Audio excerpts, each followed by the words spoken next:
Cordial saludo, compañeros, profesora. En esta ocasión vamos a hablar sobre la pintura del romanticismo. Mi grupo está conformado por Carol Jiménez, Valeria Galvis y mi persona, Juan David Maestro. Comenzaremos hablando con el contexto histórico. El romanticismo fue un movimiento artístico y literario que apareció al final del siglo XVIII y a principios del siglo XIX. Dio fuerza, emoción, libertad e imaginación a la clásica corrección de la forma del arte, y fue una rebelión contra las convicciones sociales.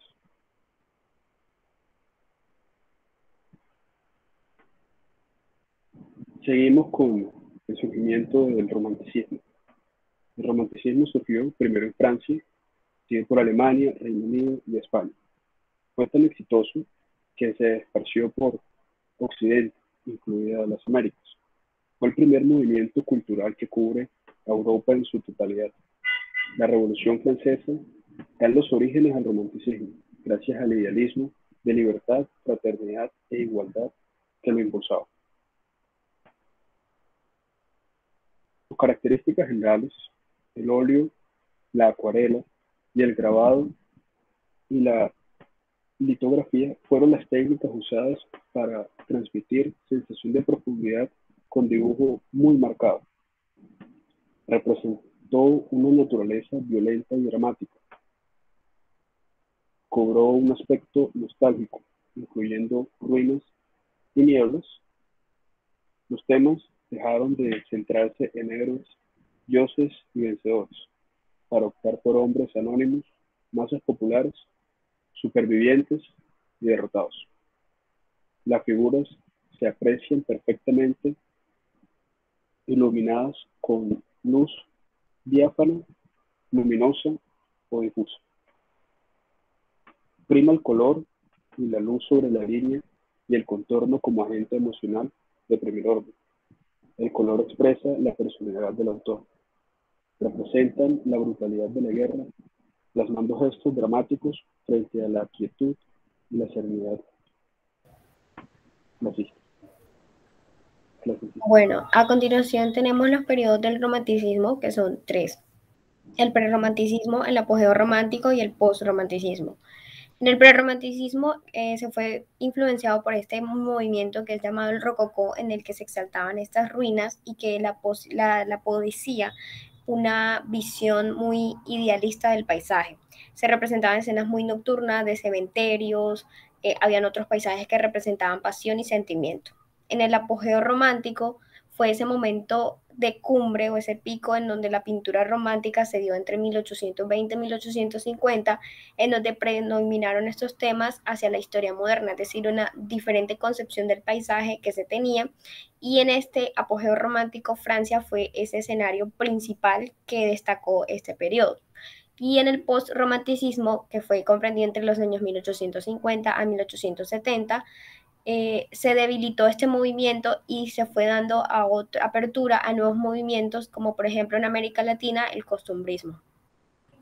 Ahora bien, los tipos de romanticismo tenemos que están clasificados por el país en donde surgieron. Tenemos el romanticismo francés, inglés, alemán y español. En el romanticismo francés tenemos que la pintura fue una constante lucha entre la estética del neoclasicismo y que llega por estos caminos a partir de la obra que precursó este movimiento francés, dada por Jacques-Louis David, de 1748 a 1825. En esta época del romanticismo francés se destaca esa luz, esos colores en donde estas formas son muy sustituidas, en donde se resaltan más los contrastes estos de luces y sombras, y las composiciones tienen estos gestos dramáticos característicos de las guerras y de los constantes enfrentamientos que vivían los pueblos para obtener la libertad.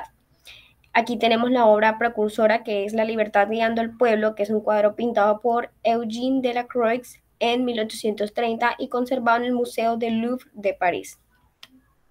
Ahora bien, en el romanticismo inglés tenemos que fueron en los últimos años del siglo XVIII, que fue principalmente en Inglaterra, que aportó esta contribución a esta pintura más paisajista a través de las figuras de los pintores Constable y Turner. Los paisajes de Constable transpiran como esa autenticidad y esa veracidad, que están llenas de colores, y sé que preocupa por captar esos efectos que tenían las atmósferas, esas condiciones de clima, de los paisajes, y una técnica muy rápida. Las obras de William Turner, por ejemplo, expresan otra preocupación entre el color y la luz que se utiliza para revolucionar y representar por medio de ese color la niebla, el vapor y el humo, que es como lo vemos en sus obras de lluvia, vapor, velocidad, que se convierten en los abanderados de la pintura moderna. Acá tenemos el último viaje del Temerario en 1839. Por el romanticismo alemán, tenemos que los pintores alemanes que se destacaron de esta época fueron Philipp Otto Runge, Caspar David Friedrich, Carl Friedrich Schinkel. En ellos encontraron que el paisaje era más reveladora, una expresión más pictórica, que se demostró que se identificaban con la naturaleza que les daba esa religión. Aquí entraría a partir de 1807, se pintaron paisajes óleos que daban apariencia religiosa, mística, y que se dejaron influenciar fuertemente por movimientos y tendencias como el protestantismo y la filosofía de Schleiermacher. Además de que la representación de la naturaleza también alcanzó su expresión más alta, en donde el hombre fue ese papel principal frente al paisaje. Algunas de las obras son Viajeros sobre un mar de niebla, que es el que vemos aquí en la presentación. Y por último, el romanticismo español, que fue el que apareció con un mayor retraso, debido a que en esta época la carencia de libertades que surgían en este momento en el reinado de Fernando VII se desarrollarían tras la muerte de él en 1833. Aquí llegó el género costumbrista, generando como diversas corrientes que por lo menos la precursaron los hermanos José Joaquín y Valeriano Domínguez Becker, que se dedicaron a unos temas más romeros, más bandoleros, más gitanos, y en donde otros autores como Leonardo Alenza cultivaron el costumbrismo, pero de una manera más goyesca, imitando muy el estilo casero o el estilo a su alrededor. Y por último tenemos a Eugenio Pérez Villamil, que fue en 1807-1854, un famoso pintor gallego que se convirtió en el pintor de la cámara de Isabel II, que fue el responsable de la creación de la Cátedra de Paisaje de la Real Academia de Bellas Artes, y que posteriormente daría precursor a grandes paisajistas.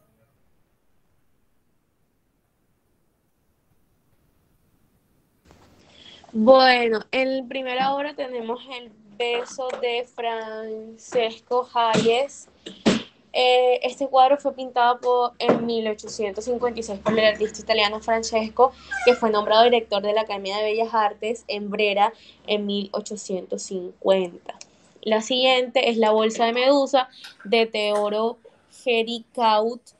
Es una pintura al óleo realizada por el pintor y litógrafo francés del romanticismo Teodoro entre 1818 y 1819. El siguiente es El caminante sobre el agua de las nubes de Caspar David. Este pintor romántico alemán, Caspar David, ha sido considerado como una de las obras más representativas del romanticismo. Se realizó en 1818. El siguiente es El temerario remolcado a su último atraque del desaguace de William Turner, que fue pintado en óleo sobre una tela de 91 centímetros de alto por 122 centímetros de ancho y terminado en 1939. El siguiente es La carreta de heno de John Contables. Es un conocido cuadro del pintor romántico británico que fue pintado en 1821. Actualmente se conserva en una galería de Londres. Después sigue La libertad pintada del pueblo de Eugène Delacroix.